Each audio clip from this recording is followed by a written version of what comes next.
और हम आपको बता दें कि रेसलर निशा और उनके छोटे भाई की गोली मारकर हत्या के बाद से पूरे घर पर मातम पसरा हुआ है। गोली लगने से घायल मां भी अस्पताल में भर्ती है। हमारे सहयोगी वरुण ने पिता से बात की, सुन लेते हैं। 1 लाख रुपए तो जल्दी पकड़े जाएंगे, जल्द गिरफ्तारी होगी। परिवार आश्वस्त है।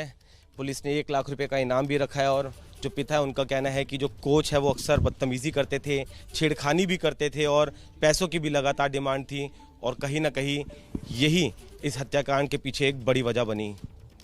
कैमरामैन निखिल अस्तोगी के साथ वरुण जैन, एबीपी न्यूज़, सोनीपत। तो ये वरुण जैन की आप खास बातचीत देख रहे थे जो निशा हैं उनके पिता के साथ, और इस बीच वरुण जैन जो हैं उसी गांव में मौजूद हैं। आपको एक और वरुण की रिपोर्ट दिखाते हैं मौके से।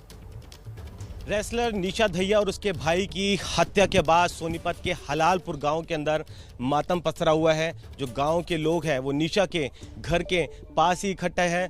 बड़ी संख्या में यहाँ पे जो पुलिस बल है उसकी तैनाती की गई है। जो आला अधिकारी है परिवार के लोगों से बात कर रहे हैं, उन्हें सांत्वना दे रहे हैं और साथ ही इस बात का आश्वासन दिया है कि जो आरोपी कोच और उसके साथी है उनकी जल्द से जल्द गिरफ्तारी की जाएगी। पुलिस की कई टीमें लगातार पवन और उसके साथियों की तलाश कर रही है। देर शाम को इस पूरी वारदात को अंजाम दिया गया था जब जो रेसलर निशा दहिया है अपनी एकेडमी गई हुई थी, वहीं पर उसकी तबीयत खराब है इस बात की जानकारी परिवार वालों को दी गई और जब मां और उसका जो भाई है सूरज एकेडमी पहुंचा तब पवन ने अपने साथियों के साथ एकेडमी के अंदर ही निशा और उसकी मां के ऊपर गोली चला दी, जिसमें मौके पर ही निशा दहिया की मौत हो गई। सूरज किसी तरीके से एकेडमी से जान बचाते हुए जब बाहर भागा तब पवन के साथियों ने उसका पीछा किया और दौड़ा कर उसके ऊपर गोली चलाई। और इस पूरी वारदात को लेकर जो गांव वाले हैं उनके अंदर कहीं ना कहीं एक गुस्सा और आक्रोश भी है और उसी को लेकर जो आला अधिकारी है वो खुद यहां पर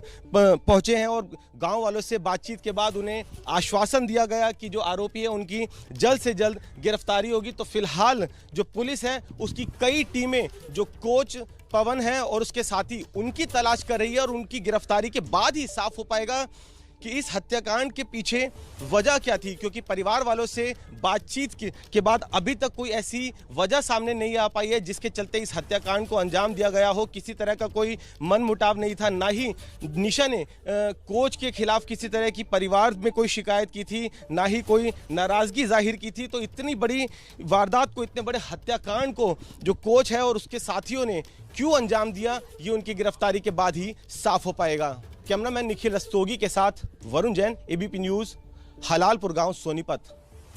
तो निशा दहिया और उनके भाई की हत्या कर दी जाती है और जिस कोच के ऊपर आरोप लग रहा है वो अभी तक फरार है। एसपी मयंक गुप्ता का क्या कहना है वो सुन लेते हैं। एडिशनल एसपी मयंक गुप्ता जी इस वक्त हमारे साथ मौजूद हैं। सर, क्या प्रोग्रेस है, कितनी टीमें बनाई गई है, कोई गिरफ्तारी हुई है क्या अभी तक? इस 4 टीमें कल से ही लगातार लगी हुई हैं। कई जगह पे दबिश दी गई है, कुछ लोगों को एप्रीहेंड भी किया गया है और बाकी कुछ लोग बाकी हैं जिन्हें पकड़ने के लिए चल रहा है कार्य। सर, कोई परिवार से भी आपकी बातचीत हुई है? अभी काफ़ी देर मीटिंग चली है, कुछ वजह समझ में आई है कि किस वजह से ये हत्याकांड अंजाम दिया गया? जो एफआईआर हमें रिसीव हुआ है, जो कंप्लेन है, उसमें यही लिखा हुआ है कि जो कोच, जो मालिक था एकेडमी का और कोच था पवन, वो कुछ अभद्र हरकतें करता था लड़की के साथ। इसी के संबंध में कुछ घटना हुई है। इसके ज़्यादा अभी तक कोई जानकारी सामने नहीं आई है, आएगी तो आपको सूचित किया जाएगा। तो पुलिस अधिकारी को आपने सुना। देखिए, रेसलर निशा के जो पिता हैं वो सीआरपीएफ में जवान हैं। बेटी और बेटे की हत्या की खबर के बाद वो जम्मू से अपने घर लौटे। रेसलर निशा के पिता का आरोप है कि कोच पवन निशा को नेशनल लेवल पर खिलाने का झांसा देता था। खाना खाया तो 3 बजे, पौने 3 बजे करीब मोर्दी खोल रहा था, तब पता चला। लड़के ने, गांव वाले ने किया फोन कि ऐसी सी बात होगी, लड़के को गोली मार दी किसी ने। पैसा, लोभ, लालच, दुकान बनाना, एकेडमी के नाम पर पैसा ठगना, बच्चों के भविष्य को ताले के अंदर बंद करना। अभी 3-4 महीने से मोलेस्ट भी कर रहा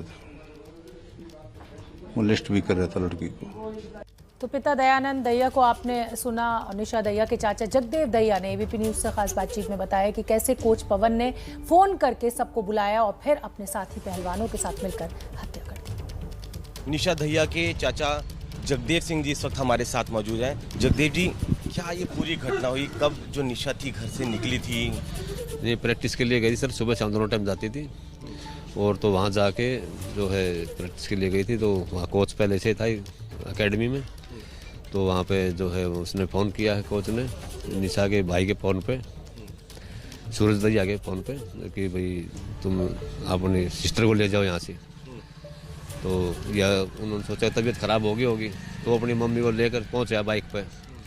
तो वहाँ पहुँचने के बाद में दोनों पहुँचे ही थे, तभी उसने रिवाल्वर निकाल कर और निशा दैया को गोली मार दी। उसके बाद उसकी मम्मी को मारी, वो भी भाग ली। फिर वो लड़का भाग लिया। उन्होंने निशा ने कहा तो भाग तो भी ना, तेरे को मार देंगे। तो गांव की तरफ भागा, फिर 400-500 मीटर भागा, फिर वो बैक साइड से जाके सिर में गोली मार दी उन्होंने।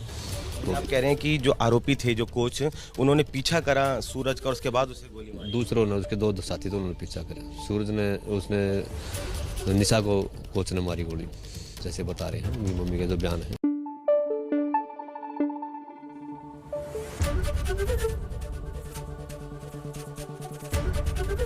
एबीपी न्यूज आपको रखे आगे।